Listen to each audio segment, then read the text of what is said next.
আমরা আশা করছি যে দ্রুততম সময়ে এই হত্যাকাণ্ডের আমরা উপযুক্ত বিচার পাব এবং এই ধরনের মর্মন্তুদ ঘটনা যাতে আর না হয় সেজন্য যদ্দূর উদ্যোগ আমাদের পক্ষে নেওয়া সম্ভব। এই মর্মন্তুদ ঘটনার ঘটবার অব্যবহিত পরেই প্রশাসনের তরফ থেকে বিভিন্ন পর্যায়ে আমাদের হাসপাতালে, ঢাকা মেডিকেল কলেজ হাসপাতালে যাওয়া হয় এবং সাম্যর পরিবারের সদস্যদের সাথে, তার বাবা, ভাই সাথে প্রশাসনের তরফ থেকে যোগাযোগ করা হয়। বিভিন্ন পর্যায়ে আমাদের প্রভাইস চ্যান্সেলর একাডেমিক এবং প্রভাইস চ্যান্সেলর অ্যাডমিনিস্ট্রেশন, আমাদের প্রভোস্ট প্রফেসর মামুন, ডিন কলা অনুষদের প্রফেসর সিদ্দিকুর রহমান এবং অফকোর্স আমাদের প্রক্টর ডক্টর সাইফুদ্দিন, এই বিভিন্ন পর্যায়ে ধারাবাহিকভাবে এই সময়ে হাসপাতালে ছিলাম এবং আমি নিজে গিয়েছিলাম 2 দফায় এবং ছাত্রদের সাথে আমরা একই সাথে হেঁটে আমরা পুরো পথটা ক্রাইম সিন পর্যন্ত ঘুরে এসেছি। এরপরে আমরা অপরাধীকে চিহ্নিত করে দ্রুত বিচারের ব্যবস্থা করবার জন্য আমরা সরকারের মহলের সাথে, সংশ্লিষ্ট মহলের সাথে, আমাদের মাননীয় স্বরাষ্ট্র উপদেষ্টা সহ আমি প্রত্যেক মহলে অলমোস্ট প্রতিদিন কথা বলেছি। স্বরাষ্ট্র উপদেষ্টার সাথে আমার ঘটনা ঘটার ভোরবেলায় কথা হয়েছে। কমিশনার মহোদয়ের সাথে তিনি উল্লেখ করলেন যে সেদিন রাতে 2:15 তার সাথে প্রশাসনের তরফ থেকে আমাদের যোগাযোগ হয়েছে। ক্রাইম স্পট সংরক্ষণের জন্য আমরা সাথে সাথে পুলিশকে অনুরোধ করেছি এবং পুলিশ সেটা করেছেন এবং ঘটনা ঘটার 4 ঘন্টার মধ্যে পুলিশ 3 জনকে গ্রেপ্তার করতে, যারা সরাসরি ঘটনায় জড়িত ছিল বলে আমরা সন্দেহ করি, 4 জনকে গ্রেপ্তার করেছে, 3 জনকে গ্রেপ্তার করেছে, যে বিবরণটা আপনারা শুনলেন এবং তাদের কালকে থেকেই তাদের রিমান্ড প্রক্রিয়া শুরু হবে। আমাদের তরফ থেকে আমরা বিশ্ববিদ্যালয় প্রশাসনের তরফ থেকে টিএসসি সংলগ্ন যে সিসিটিভি ফুটেজ সেটি আমরা ইতিমধ্যেই আইনশৃঙ্খলা রক্ষাকারী বাহিনীর কাছে আমরা সরবরাহ করেছি।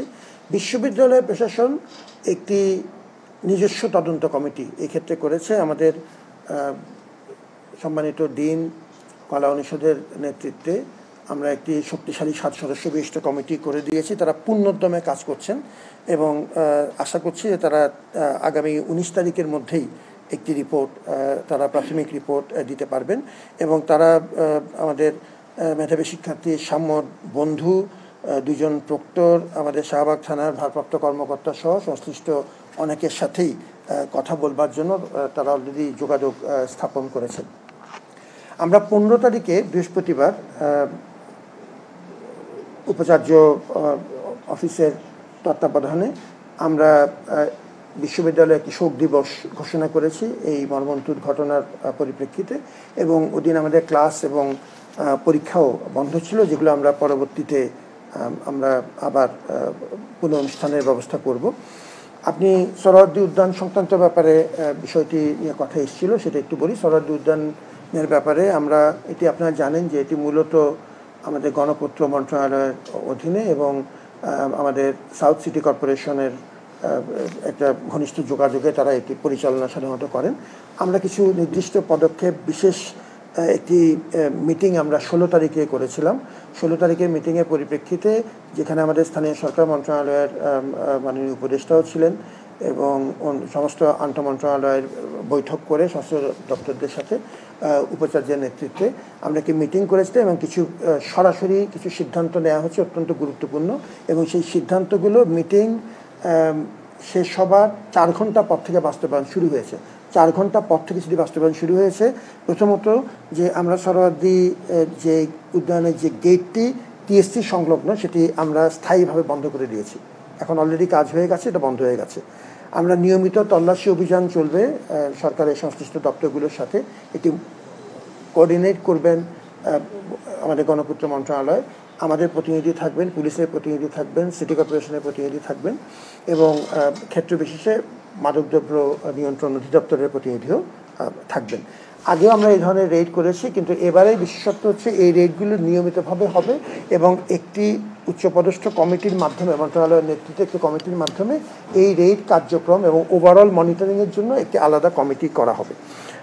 আমাদের উদ্যানে সিসিটিভি এবং লাইটিংয়ের পর্যাপ্ত যে আলোর ব্যবস্থা, সেটি ইতিমধ্যে দায়িত্ব নিয়েছেন আমাদের গণপূর্ত মন্ত্রণালয়, এবং ডিএমপির পক্ষ থেকে ওদিনের মিটিংয়ের ফলাফল হিসেবে কমিশনারের মহোদয়ের তরফ থেকে ওদিন অতিরিক্ত কমিশনার উপস্থিত ছিলেন, এবং তারা একটি বিশেষ পুলিশ বক্স শুধুমাত্র উদ্যানের জন্য স্থাপনের ব্যাপারটা তাদের সক্রিয় বিবেচনায় আছে।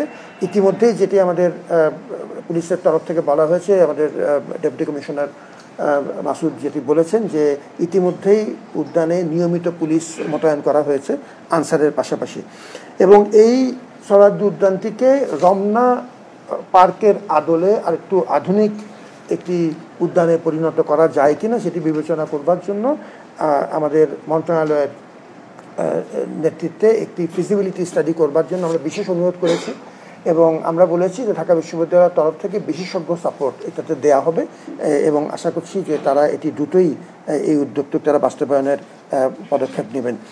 আমরা স্থায়ী গেট বন্ধ হওয়ার বিষয়টি এবং উচ্ছেদ অভিযান আমরা পুলিশের সাথে আমরা ইন্সপেকশনে গিয়েছিলাম, আমি ব্যক্তিগতভাবে এটাতে পার্টিসিপেট করেছি, এবং আমাদের প্রশাসনের উদ্যোগে আমাদের মেধাবী শিক্ষার্থী শাহরিয়ার আলম শাম্য রুহের মাগফিরাত কামনা করে আমরা শুক্রবার দিন আমরা গতকালকে বাদ জুমা আমাদের নবাব আলী চৌধুরী সিনেট ভবনের যে মসজিদ, সে মসজিদ আমরা বিশেষ মোনাজাত এবং দোয়া পরিচালনা করেছি, এবং তার যে নিজের হল এফ রহমান হল, সেই হলের উদ্যোগে আসরের নামাজের পরে আলাদা করে আমাদের মিলাদ এবং দোয়ার আয়োজন করা হয়েছিল।